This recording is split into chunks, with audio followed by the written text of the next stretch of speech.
Good afternoon. So today I'm going to discuss about analyzing nutrition composition of soil, which is the soil sampling techniques and soil analysis.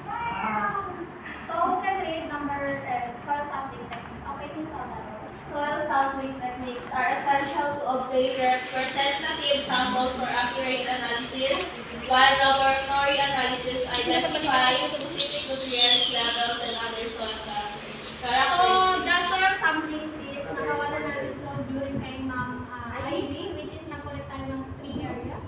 So based sa mga nagawa natin, may difference tayong which is may alkaline, tapos may acidic. So the next one is the soil analysis. Ay, hindi pa ba? Sa laboratory analysis.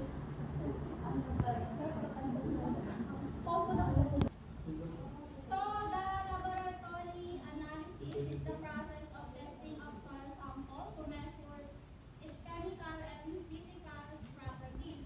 So sa soil, ang kailangan natin ng nutrients is nitrogen, phosphorus, and potassium. So sa micronutrients naman, dapat yung lupa is rich in iron, zinc, and magnesium. So the soil pH naman dapat hindi alkaline and acidic. So dapat So the next one is soil analysis. Who can read? Yes, Ms. Sakay. So soil analysis determines the nutrients Content and composition of soil, crucial for fertilizer applications and sustainable production. So the soil analysis is the process of testing soil samples to determine their nutrient content and overall composition. So in soil sampling, we have 5 characteristics: the representative sampling, sampling frequency and zone sampling, depth sampling, and avoiding contamination. So who can read in representative sampling? Yes, Ms. Salvador.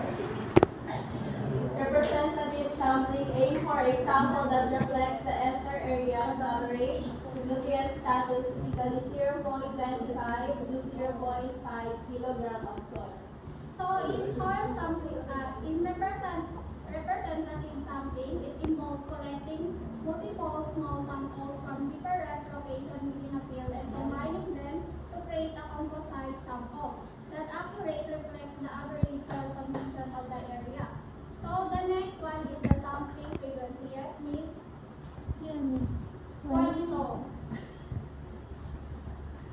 Sampling frequency. Soil samples should be taken every 3 to 5 years, ideally at the same point in the crop rotation, and before planting a sensitive crop. So in soil sampling, it should be done every 3 to 5 years to monitor changes in soil fertility over the time. So this interval is given enough to detect nutrients depletion of build-up, and yet practical for long-term management. So ideally, samples should be taken at the same stage in the crop rotation cycle, such as after harvest or before planting. So the third one is zone sampling. Yes, Miss? And Mr. Malongres. Zone sampling. Divide the field into different zones based on visual observation or soil characteristics and collect samples from each zone, says the Ohio State University. So the zone sampling involves dividing a field into smaller areas or such as zones based on visible differences like crop growth, soil color, texture, or slope, or known soil characteristics. So samples are then collected separately from each zone to get a more accurate understanding of the soil variability within the field. So the next one is depth sampling. So means what? Collect samples at different depths to represent the soil profile comprehensively, as nutrient levels and other properties can vary with depth. So the depth sampling means taking soil samples from multiple depths, example 0 to 5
In this process, soil samples are mixed with a chemical solution that stimulates the plant root environment to extract and release nutrients from the soil particles in the solution. So the extract is then analyzed to quantity the concentration of nutrients such as the nitrogen, phosphorus, and potassium. So the second one is laboratory analysis. Yes, Miss Ira. Laboratory analysis, the extract solution is analyzed to determine the concentrations of key nutrients like nitrogen, phosphorus, potassium, and micronutrients. So in laboratory, so ito na nga yung pinacheck yung kung dapat rich in nitrogen, phosphorus, and potassium. And also the micronutrients. So the third one is soil pH measurement. Yes, Miss Sapari. Soil pH measurement. Soil pH is also a crucial indicator of nutrients availability over all soil health. So, alam naman natin yung soil pH measurement is Yes, to of measure course. the alkalinity and the acidity. So, the last one is the interpretation of results. The analyzers will provide information on nutrients availability sa fertility and potential fertilizer rate. So, eto, pagkatapos natin i-test yung soil, so the farmers, alam na kung ano yung fertilizer na gagamitin. Kung ito ba, rich in mga phosphorus or the NPK. So, the farmers, alam na anong fertilizer ang gagamitin para sa lupa. So, that's all. Balik. So, do you have any questions? Since wala, ako may question. So, my question is, I would like to address my question to Miss Kira. So, my question is, why do you think, pag nagtetest tayo ng lupa, we need to, itong areas na to is dapat i-avoid natin. Yung like, mga seedless, old fence, roads. Kasi accordingly, if kapag mag-soil testing ka, mahihirapan i-detect or hindi mo detect pag meron siyang yung mga feedlots or old fence.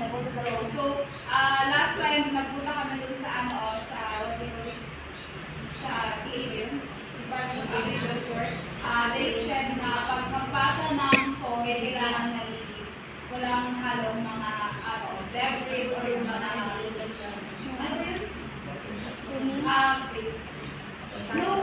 bad rocks, yeah, and yes, yung mga excessive erosion kasi mahihirapan i-detect kung it is alkaline or acidic. So, thank you, Miss Kira. That's all.